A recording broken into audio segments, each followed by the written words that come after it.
Vamos agora à entrevista do dia com Silvia Correia. As mudanças no mundo após os ataques terroristas do 11 de setembro são o nosso assunto de hoje. E o nosso convidado é o professor Marcos Alan Ferreira, doutor em Ciências Políticas pela Unicamp e professor de Relações Internacionais da Escola Superior de Propaganda e Marketing. Boa noite, professor. Boa noite. Obrigada pela sua presença. Professor, o mundo é um lugar menos ou mais seguro 10 anos depois dos ataques? Olha, considerando só em termos de segurança internacional, né, para os Estados Unidos estaria mais seguro, mas não para boa parte dos países no mundo, se a gente for considerar de uma maneira geral. A gente pega, por exemplo, os analistas da Escola de Copenhague, que é uma escola tradicional de segurança internacional, por exemplo, eles colocam que segurança internacional deve ser considerada não só do âmbito da segurança, mas de uma maneira multidimensional. Considerando múltiplas dimensões, nós vemos, por exemplo, que o povo do Afeganistão e do Iraque está menos seguro. Então, para os norte-americanos, claro, né, por exemplo, as viagens internacionais, via aérea ou via marítima se tornam mais seguro, mas a gente considerar boa parte da população global, o mundo não está tão seguro assim. E nós? E para o Brasil?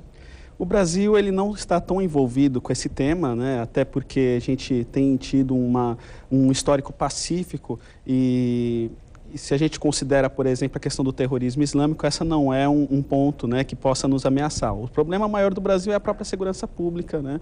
Outras ameaças que não vêm necessariamente de fora. A guerra urbana, né? A guerra urbana, exatamente. Professor, o senhor estudou na sua tese de doutorado, se eu não estou enganada, a tríplice fronteira ali, uma região na fronteira da Argentina, do Brasil e do Paraguai, considerada uma área propícia à instalação de bases terroristas. Eu queria entender se essa é uma visão norte-americana e que características dessa região propiciam, eventualmente, a instalação dos terroristas. Essa visão, na verdade, vem desde os atentados ocorridos na Argentina em 92 e 94. A Argentina teve dois grandes atentados contra a Embaixada de Israel e contra a Associação Mutual Israelita Argentina, que era uma ONG de origem israelense, na verdade, que estava na Argentina. E desde ali começaram a vir as acusações com relação à Tríplice Fronteira. Por parte dos Estados Unidos. Por parte dos Estados Unidos e uma preocupação argentina também, quando as investigações indicaram que o grupo islâmico Hezbollah estaria envolvido com esses atentados, embora até hoje seja muito controverso se o Hezbollah estava realmente envolvido. A grande verdade é que depois dos atentados de 11 de setembro, os Estados Unidos começaram a se preocupar mais com a área, até porque, segundo a investigação do Serviço Secreto Argentino, foi a partir da Tríplice Fronteira que teriam sido organizados esses dois atentados ocorridos em 92 e 94. Mas nada se confirmou. É uma grande suspeita. Não tem nenhuma evidência concreta que mostre que, por exemplo, tenhamos indivíduos ligados ao terrorismo.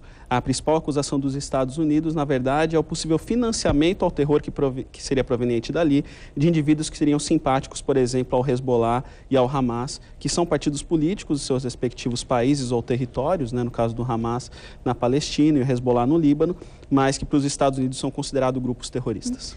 Assistindo essas imagens que agora a gente pode rever, se imaginou na ocasião que os Estados Unidos se uniriam em torno dessa dor, conseguiriam tirar daí uma certa unidade nacional e aí então imporiam sua força bélica e intervencionista, enfim, a muitos dos países do mundo. De lá para cá, depois da guerra do Iraque, depois da guerra do Afeganistão, depois da crise global de 2008, o senhor vê toda essa hegemonia norte-americana ou ela perdeu essa força que se imaginava que ela ganharia?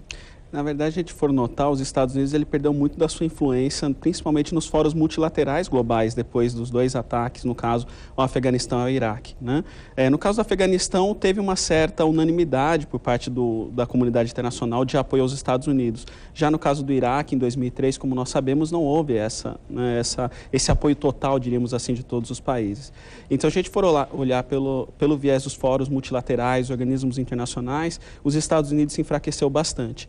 Embora em termos militares esse país tenha investido cada vez mais em defesa, apenas como um parâmetro, por exemplo, né, no ano de 2001, o orçamento do Departamento de Defesa era de 300 bilhões de dólares e hoje está quase 800 bilhões, mais que duplicou. O senhor avalia, então, que os Estados Unidos perderam força política, embora tenham ganho força bélica? Exatamente. No meu ponto de vista, eu acho que perdeu muito da força nos fóruns multilaterais, a China começou a ganhar uma preponderância maior, os países emergentes também acabam ganhando mais voz e os Estados Unidos perderam pouco dessa voz. Por quê? Porque errou na guerra do Iraque, errou na guerra do Afeganistão, por que perdeu força política? Eu acho que a maneira como foi conduzida, principalmente a guerra do Iraque, né, em que os Estados Unidos tentaram mostrar a todo custo para o mundo de que um ataque ao Iraque deixaria o mundo mais seguro.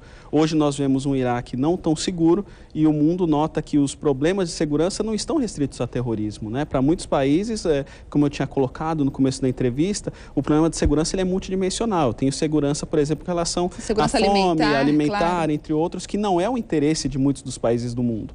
É o mesmo a segurança urbana, como é o caso do Brasil, como nós já constatamos. Né? O Instituto Gallup divulgou hoje uma pesquisa que mostra que os norte-americanos se dividem diante da pergunta quem venceu a guerra ao terror. Quer dizer, venceram os Estados Unidos, venceram os terroristas.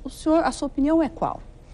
Olha, eu acho que se a gente considerar conter a principal base do terrorismo global naquele período, o terrorismo islâmico, né? Se é que se pode falar no terrorismo global, na verdade é um ataque muito pontual, os Estados Unidos acabou vencendo ao derrotar a Al-Qaeda, né? Enfraquecer muito no Afeganistão. Enfraqueceu? Acabou enfraquecendo muito a Al-Qaeda. Hoje ela não tem mais aquele poder de força que tinha, por exemplo, em 2001.